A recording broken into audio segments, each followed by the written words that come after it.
So I was at Hobby Lobby today getting some last minute Christmas things, and I came across these markers. They were on an end cap along with some coloring canvases, and I was very curious because they are actually alcohol based, dual nibs, and it shows a brush nib and a bullet nib on here.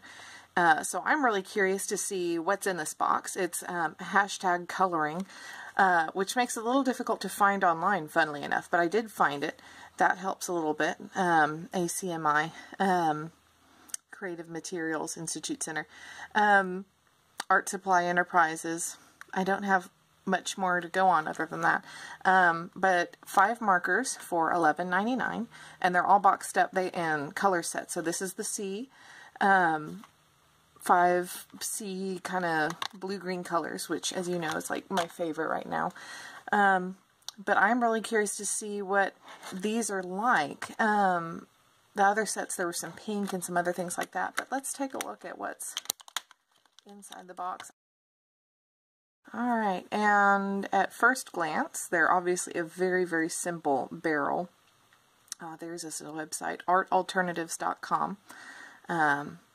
Hashtag coloring. They have it labeled brush nib and bullet nib. So there's obviously our brush. And there's our little bullet.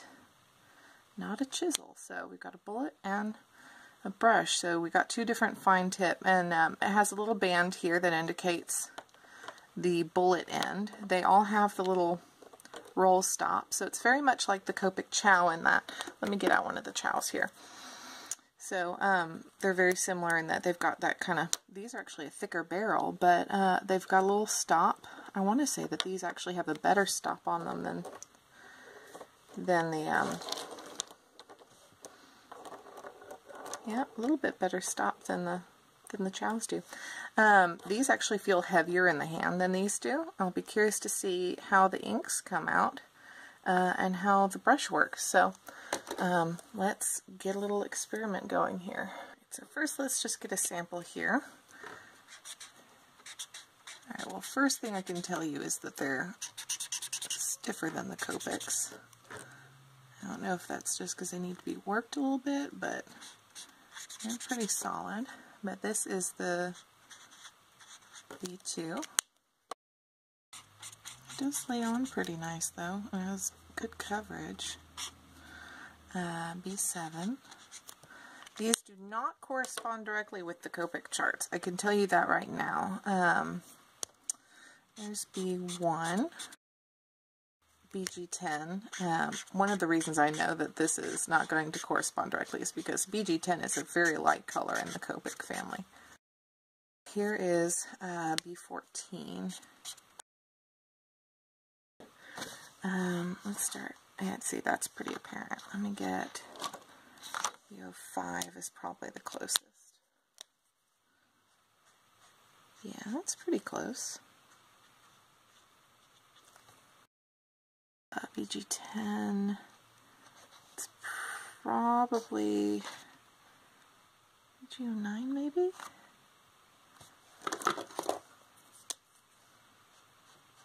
Oh, that's really quite close. I was originally thinking BG49. Oh, that's even closer.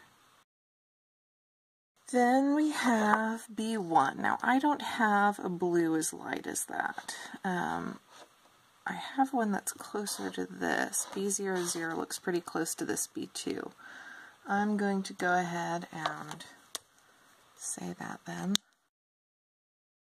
The closest that I have here. Probably BG, it's not as light, or it's lighter than BG10. BG70 maybe is my next best. Yeah, BG70 is even lighter.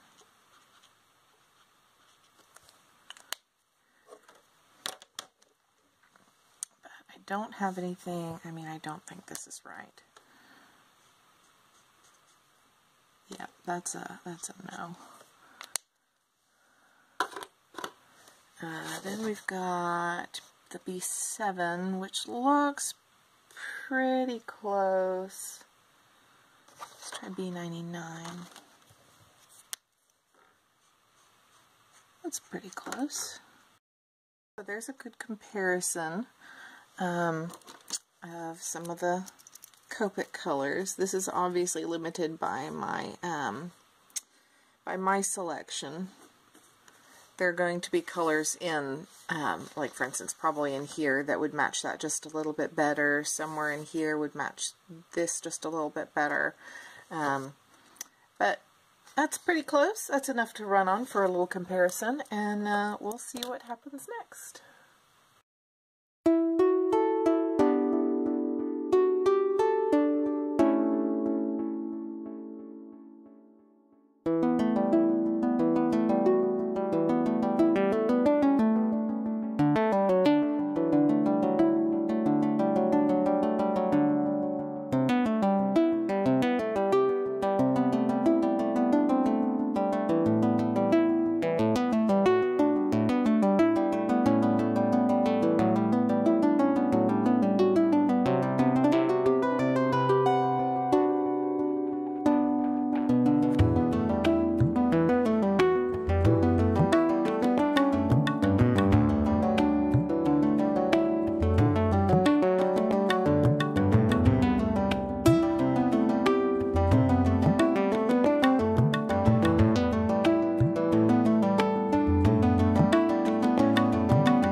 Alright, we're all done here.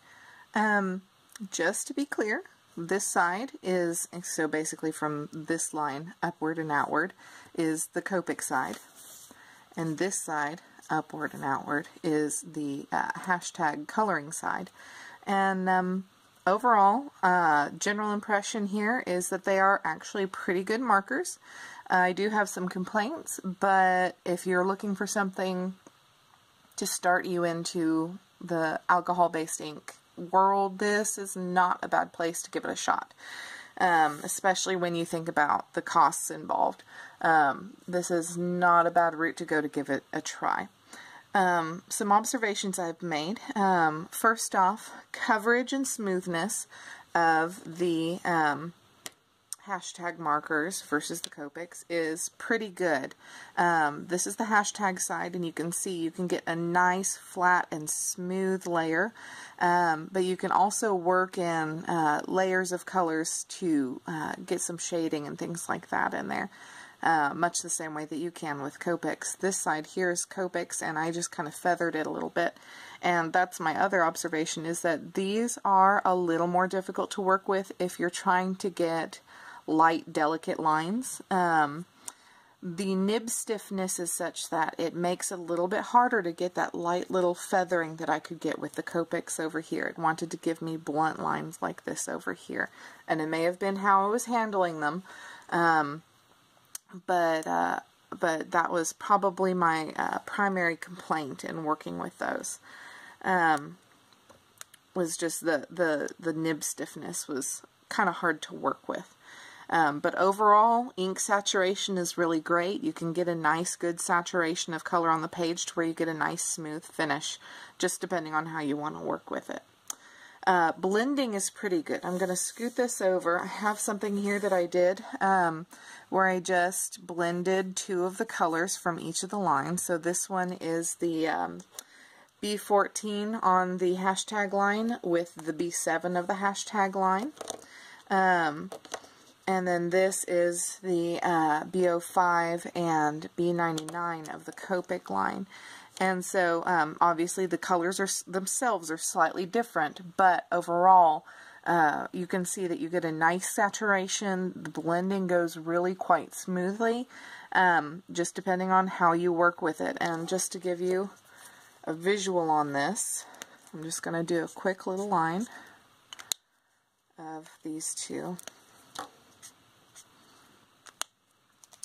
So just depending on how much you want to work with it.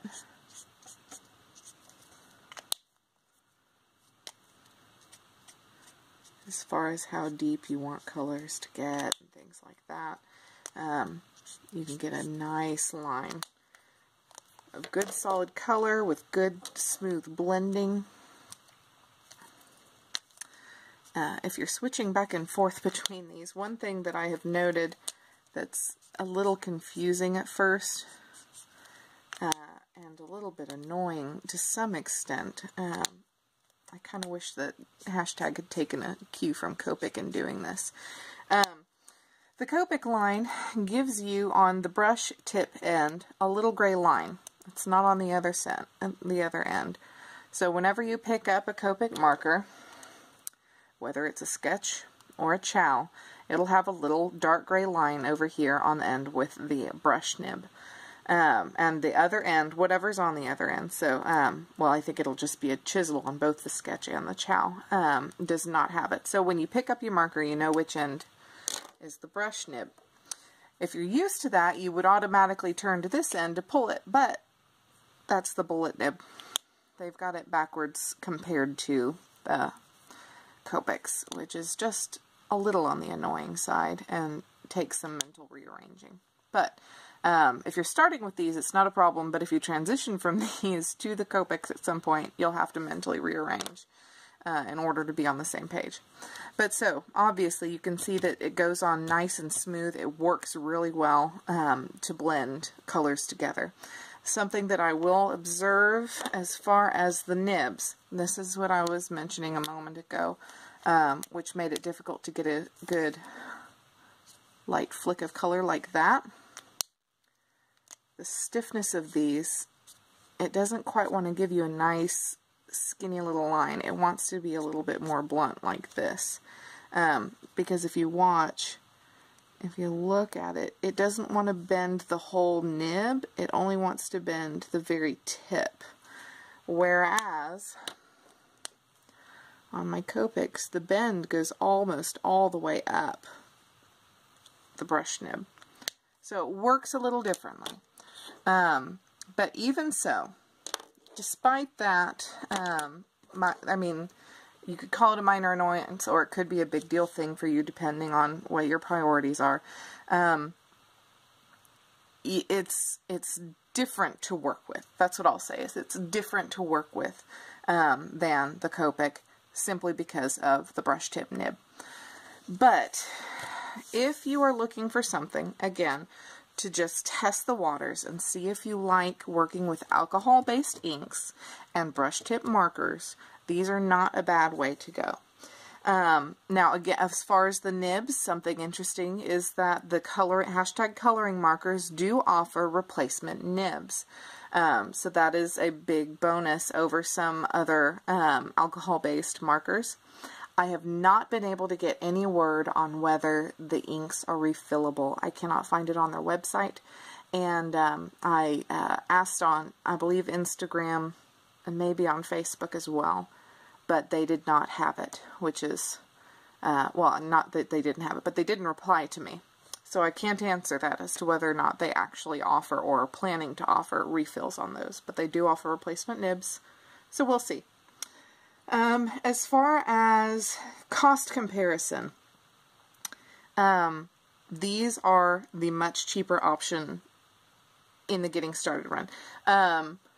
I've mentioned before on my blog how, as far as long-term use, Copics are always the way to go, because once you get into refilling markers versus replacing markers over time, Copics are so much cheaper in the long run than any other alcohol-based art marker. But just on the getting started level, if you just want to give it a shot and aren't sure you want to invest in Copics, these are not bad at all.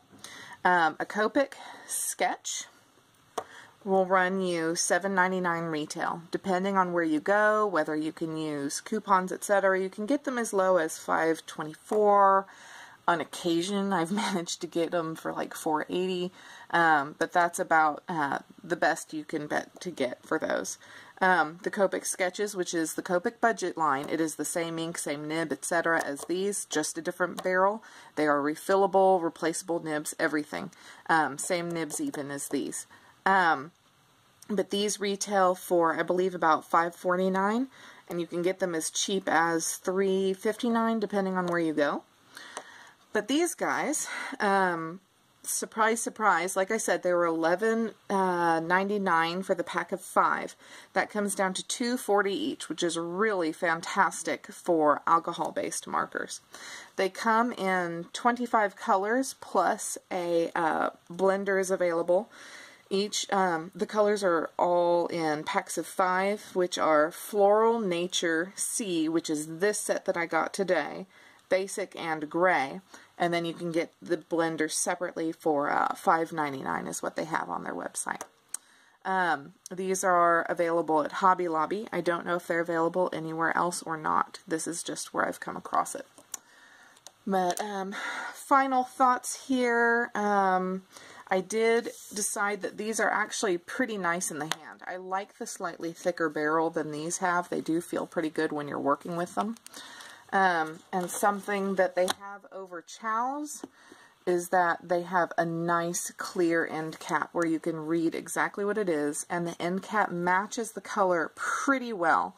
It's not identical, but it matches significantly better than some other lines of markers, as I've seen online. I've come across some videos online where it looks like markers like the Spectrum Noirs have a very different end cap color from what the color of the marker actually is, which is really unfortunate. It's kind of irritating, actually. But just looking at these end caps with their coordinating color, you can see that they actually look pretty good for the most part. This is probably the most different because it has a slightly greenish cast, but it doesn't quite have that in life. But overall, reasonably good marker. I think I like them. I'm going to keep them. I might invest in some others if the other markers seem to fill some voids that I don't quite have in my Copic collection yet, that I want sooner than I could order or would like to save for. But overall, good marker, good color, blends pretty nicely. I could wish that they had a better selection, but again, if you are looking for an option to test alcohol-based markers, this is a really excellent way to go. Hopefully you all enjoyed this video, found it a little informative. Hopefully you'll give alcohol-based markers a try, whether it's the #coloring from Art Alternatives or if it's Copics. Y'all enjoy, and we'll see you next time.